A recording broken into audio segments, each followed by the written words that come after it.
Ikalawang Samuel, Kabanata 11. Nang sumapit ang tagsibol, panahon na karaniwang nakikipagdigma ang mga hari, pinalabas ni David ang buong hukbo ng Israel. Sa pangunguna ni Joab at ng iba pang mga pinuno, pinuksa nila ang mga Amonita at kinubkob ang Raba. Subalit si David ay nagpaiwan sa Jerusalem.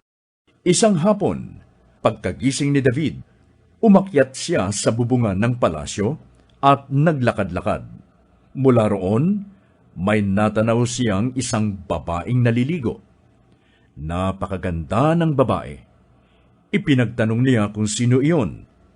Sinabi sa kanya na iyo'y si Bathsheba, anak ni Eliam at asawa ni Urias na isang Heteo. Ipinakuha niya si Bathsheba na nooy katatapos pa lamang ng kanyang paglilinis, ayon sa tuntunin para sa mga babaeng nireregla. Sinipingan siya ni David at pinauwi pagkatapos. Dahil sa nangyaring ito, si Bathsheba ay nabuntis at ipinasabi niya ito kay David. Inutusan agad ni David si Joab na papuntahin sa kanya si Urias na Heteo. Iyon nga ang ginawa ni Joab. Nang dumating ito, tinanong siya ni David, "Kumusta si Joab at ang hukbo? Ano ang lagay ng labanan?" Sinabi pa niya kay Urias, "Umuwi ka na at sipingan ng iyong asawa, sapagkat nanggaling ka pa sa malayong paglalakbay." Lumakad nga si Urias. Ang hari ay nagpadala pa ng regalo para sa tahanan nito. Ngunit hindi pala ito nagtuloy sa kanila. Sa halip, doon siya natulog sa may tarangkahan ng palasyo kasama ng mga bantay.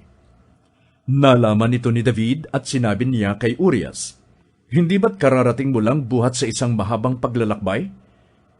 Bakit hindi ka umuwi?"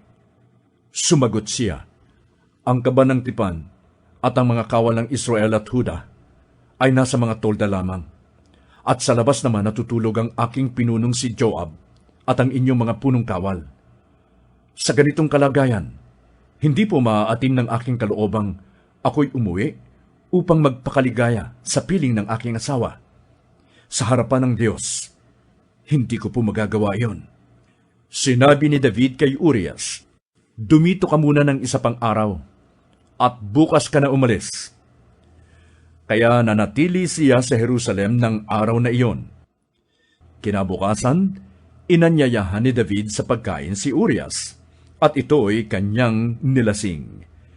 Hindi rin ito umuwi ng gabing iyon, bagkos natulog na kasama rin ng mga bantay.